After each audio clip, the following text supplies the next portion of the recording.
going on, everybody? Boy, do I have a good one for you guys today. Now, we finished up part one of the S13 build, and now we're moving on to something else. As we're waiting for parts on the S13, we got another vehicle in that needs some interesting stuff done. Now, I wasn't going to film this right now. I was going to get things a little bit ready, but you guys got to see this. So, it is a Prelude. Not sure what year. Let me see.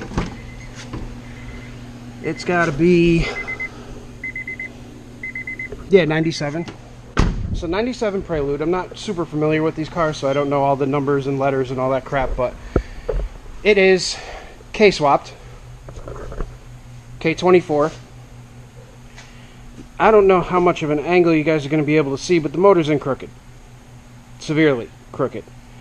Now, why I wasn't going to film this is because I wanted to see how far down the rabbit hole we were going to go with this interesting little device here. So, here's the passenger side motor mount. Now, I don't know how well you guys can see that, but all of that white stuff is Bondo.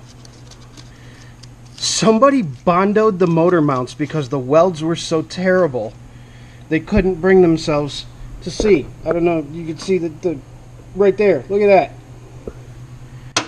So, we've got a Bondoed motor mount that is basically a bunch of booger welds on it.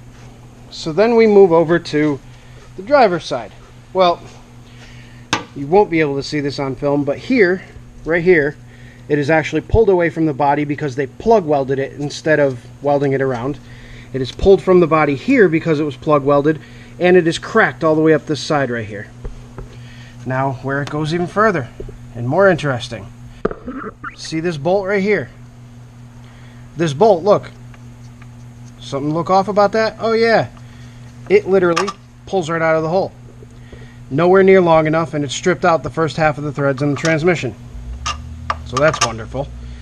Then we go back here, and we've got another bunch of awesome welds that were covered over with paint and Bondo, and a motor mount that has one bolt left in it because the bottom of the mount broke down there.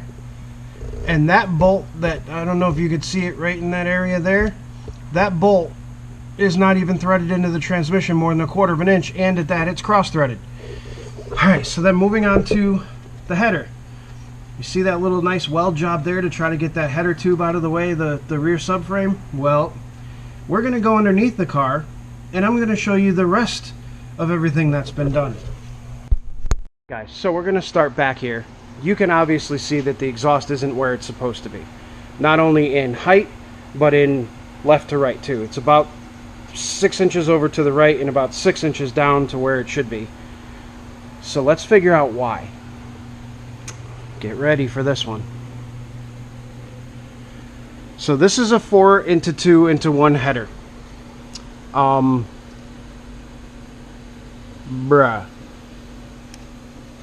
Why? What is this? Wait a minute. There's one pipe, 2 pipes, 3 pipes. 2 pipes. Where? Oh, look. That one comes straight down into that one. Cylinder number 2 up there slices into that one. This is all bashed up. There's one bolt holding that in. There's a bolt missing from the center carrier. There's a bolt missing there. There's a bolt missing there. This one's all busted up in here and cross-threaded. What in sweet baby Jesus' name went on with this car?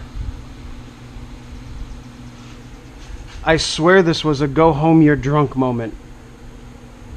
The axles are so far out of alignment because this needs to rotate up about 3 inches. The motor is actually sitting too far canted back.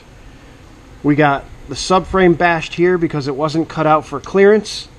Somebody at some point in time pushed the entire engine back this way and didn't take into account that there was going to be some major interference problems. Wow. Guys, seriously, I didn't expect this. I knew that we were going to be in for some shit, but I didn't expect this.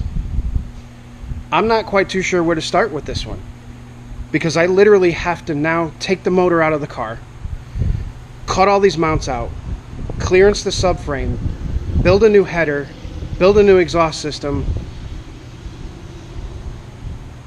set the motor in a little bit lower and cant it forward more, fix all the parts where it ripped the body apart because the mounts weren't in properly. Wow is all I can say. Just wow. Listen, guys, I cannot reiterate this enough. Unfortunately, the owner of this car had nothing to do with this. He's actually a really, really good guy. This wasn't his fault. Somebody claimed to know what they were doing when they did this. And then a second somebody claimed to know what they were doing when they fixed the first somebody's mistakes. Both somebodies need to go back to school. That's all I'm going to say about that. But yeah, so I don't know where we're going to go. This is going to be part 1, just an overview of what's going on with this thing. Part 2, I don't know. Part 2 is going to be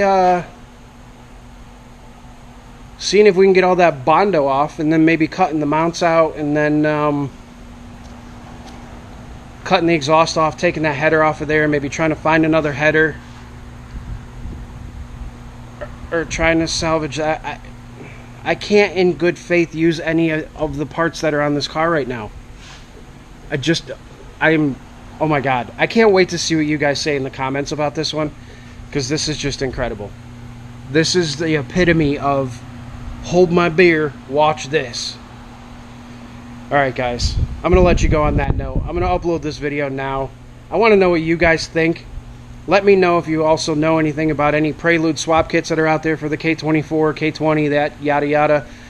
Maybe we can just buy a whole kit and cut everything out of here and do this 100% right the first time.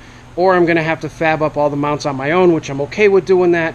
But if there's a kit to make things easier, I'd much rather go that route. So let me know, guys. I know there's some Honda guys in my subscriber base, so let me know what you think. Have a good day, because I'm probably not going to.